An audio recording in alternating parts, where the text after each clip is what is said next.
पनवेल तालुक्यातील गव्हाण प्राथमिक आरोग्य केंद्राला नवी दिशा.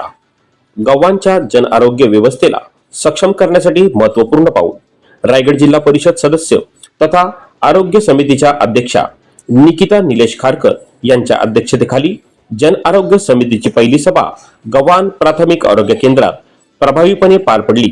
अंदाजे 4 कोटींच्या निधीतून नवीन आरोग्य इमारत आणि पायाभूत सुविधांच्या नियोजनाला गती देण्यावर भर देण्यात आला.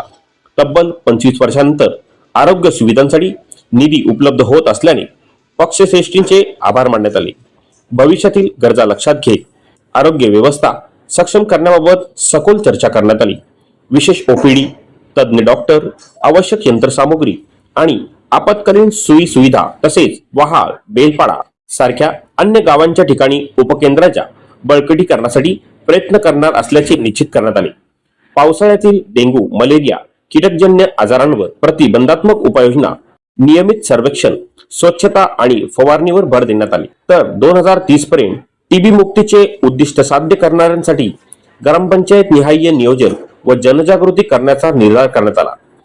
सहअध्यक्षा डॉक्टर अपर्णा पवार यांनी वैद्यकीय अधिकारी व कर्मचाऱ्यांची विशेष बैठक घेऊन पारदर्शक, प्रभावी व रुग्णाभिमुख आरोग्य सेवा करण्यासाठी मार्गदर्शन केले. या सभेत अध्यक्षा निकिता खारकर, सहअध्यक्षा डॉक्टर अपर्णा पवार, पंचायत समितीच्या सभापती रंजना वास्कर, आरोग्य समिती सदस्य वितेश म्हात्रे, सोनाली जितेकर, भक्ती पालकर, जिज्ञासा कोळी, निर्मला शिंदे, रुपेश गायकवाड यांच्यासह वैद्यकीय अधिकारी, आरोग्य विभागाचे अधिकारी, ग्रामसेवक, कर्मचारी व समितीचे सदस्य उपस्थित होते. प्राथमिक आरोग्य केंद्र किंवा उपकेंद्र यांचा आपल्याकडे एक म्हणजे नावामध्ये बदल करण्यात आला की त्याला आपण आयुष्मान आरोग्य मंदिर असं आपल्या माननीय पंतप्रधानांनी त्याचं नामकरण केलेलं आहे. त्यामुळे आमच्या पीएससीच्या ह्याच्यामधलं तुमचा ज्यांचा मतदारसंघ मोठा आहे तर तो मोठ्या मतदारसंघाचे जे जिल्हा परिषद मेंबर आहेत ते अध्यक्ष असणार आहेत. म्हणून आपल्याकडे सन्माननीय निकिताताई खारकर या आपल्या अध्यक्ष आहेत.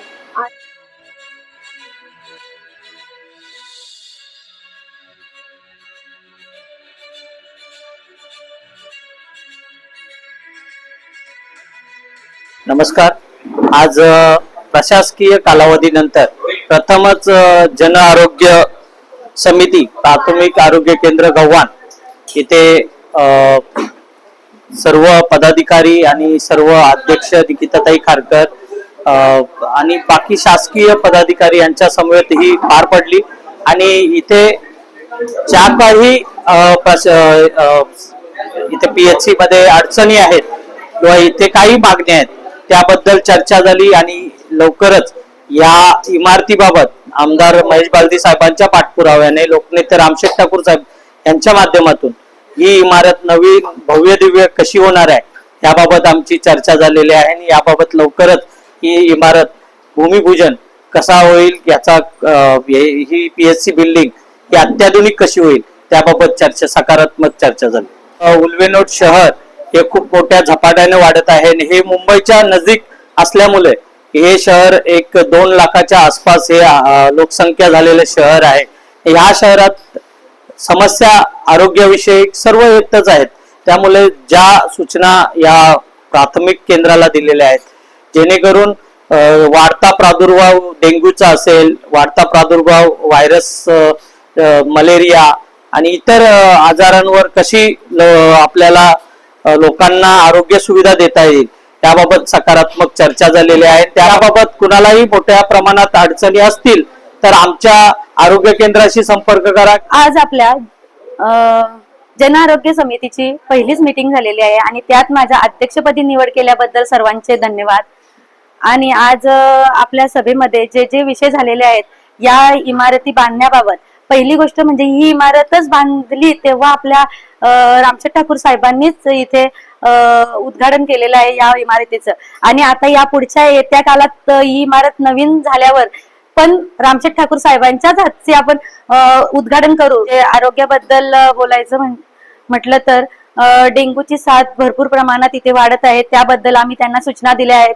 जिथे कन्स्ट्रक्शन चालू आहे तिथे तुम्ही नोटीस पाठवा किंवा त्यांना सांगण्याचा प्रयत्न करा आणि लोकांपर्यंत तुम्ही घरोघरी जाऊन त्या पाण्याबाबत लोकांना समजावा की उघडं ठेवू नका किंवा झाकण लावा किंवा कपडा बांधा. पण लोकांनी पण त्याबद्दल सूचनांचं पालन केलं पाहिजे, एवढीच मला लोकांना विनंती करते.